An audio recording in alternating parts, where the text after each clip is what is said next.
زندگی کی جھیل، زندگی بدلنے والی کہانی۔ علی اور اس کے دادا جی کے آپس میں بہت بنتی تھی۔ یہ تب کا ذکر ہے جب علی صرف 7 سال کا تھا اور دادا جی کو بہت عزیز تھا۔ دادا جی اکثر اسے چھوٹی چھوٹی باتوں میں زندگی کے بڑے بڑے سبق دے دیا کرتے جو بہت بعد میں اس کی سمجھ میں آئے۔ اسی طرح ایک دن انہوں نے علی کو زندگی کا وہ شاندار سبق دیا جو سب سے زیادہ قیمتی اور انمول تھا۔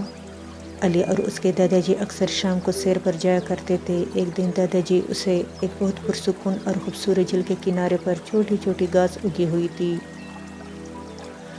ہر روز تھوڑے فاصلے پر لوگوں کے بیٹھنے کے لیے بینچ نصب تھے۔ وہ دونوں بھی ایک خالی بینچ پر بیٹھ گئے اور اچانک دادا جی نے علی سے کہا کہ بیٹا ایک کنکر پانی میں پھینکو۔ علی نے قریب پڑا ایک پتھر اٹھا کر اس جھیل میں پھینکا تو وہ بولے علی پانی میں بننے والی ان لہروں کو غور سے دیکھو۔ علی تھوڑا حیران تھا کہ اب دادا جی اس سے کیا بتانے کی کوشش کر رہے ہیں، لیکن وہ جانتا تھا کہ یقیناً اس سب میں بھی اس کے لیے کوئی اچھا مؤثر اور سبق آموز پہلو ہوگا۔ تھوڑا سا وقت گزرنے کے بعد دادا جی کہنے لگے تمہاری حیثیت بھی زندگی کی جھیل میں اس کنکر کی سی ہے علی۔ انہوں نے مزید کہا تم بھی اس طرح اپنی زندگی میں بہت سی چینٹیں اڑاتے ہو۔ جو کچھ بھی تم اپنی زندگی کے دائرے میں رہ کر کرتے ہو اس کے اثرات دوسروں کی زندگی کے دائروں پر بھی پڑتے ہیں۔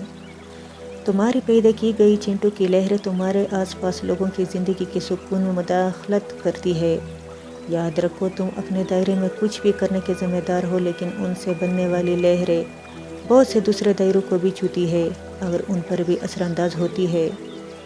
لہٰذا ہمیشہ اس طرح جینے کی کوشش کرو کہ تمہارے دائرے سے نکلنے والے دائرے دوسرے دائروں میں خوشی، طمانینت اور امن و سکون لے کر آئے۔ جس قسم کی لہریں تمہاری حرکت سے پیدا ہوگی وہی دوسروں میں بھی منتقل ہوگی۔ یقیناً جو لہریں بدگمانی، حسد، جلن، غصے کی طرف سے آئیں گی یہی کیفیات اور احساسات دوسرے دائروں میں بھی منتقل کریں گی۔ وہ جو لہریں سکون، اطمینان اور خوشی سے پیدا ہوگی وہ دوسروں کی زندگی کے دائروں میں بھی یہی کیفیات و احساسات منتقل کرے گی۔ پھر انہوں نے علی کی جانب غور سے دیکھا اور کہا علی ان سب لہروں کے ذمہ دار تمہاری اپنی ذات ہے۔ تم خود ہی زندگی کی لہریں بناتے ہو اور وہی لہریں مڑ کر تمہارے پاس آتی ہے۔ علی کے لیے یہ محض ایک سبق ہی نہیں تھا بلکہ زندگی گزارنے کا ایک قیمتی کلیہ اور گر بھی تھا۔ علی نے اس دن پہلی بار سیکھا کہ دنیا کا ہر انسان اپنے اندر کے احساسات، کیفیات، سکون اور آرام باہر کی دنیا میں منتقل کرتا ہے۔ ہم کبھی بھی دنیا میں اس وقت تک امن و امان قائم نہیں کر سکیں گے جب تک ہم اپنے اندر کے تضادات، شک، غصے اور نفرت کا مقابلہ نہ کریں۔ انسان دراصل اپنے اندرونی خیالات و احساسات کا عکس ہوتا ہے اور وہ دنیا کو وہی کچھ دیتا ہے جو اس کے اپنے اندر ہوتا ہے، خواہ وہ زبان سے الفاظ ادا کرے یا نہ کرے، لیکن ہم اپنے اطوار و انداز سے وہ تمام احساسات و کیفیات منعکس کرتے ہیں جو ہمارے اندر ہوتی ہے۔ زندگی کے جھیل میں بھی ہمارا کردار یہی ہوتا ہے اور اس کی چینٹیں ہم ساری دنیا میں پھینکتے رہتے ہیں، جس سے دوسروں کی زندگی کے دائروں میں یا تو خوشی پیدا ہوتی ہے اور دوسرے دائروں کو بھی حسین بنا جاتی ہے، یا پھر نفرت اور غصہ منتقل کرتے ہیں جس سے دوسروں کی زندگی کے دائروں میں بھی بے سکونی پھیل جاتی ہے۔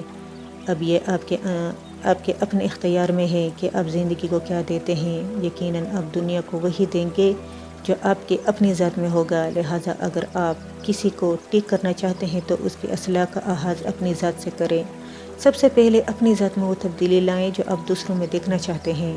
اپنی زندگی میں سکون، اطمینان اور خوشی پیدا کریں، باقی دنیا خود بخود آپ کے ساتھ ہو جائے گی۔ یہ دراصل آپ کا اپنا انتخاب ہے جو آپ کی زندگی کے ساتھ ساتھ اوروں کی زندگی کو بھی پرسکون بناتا ہے۔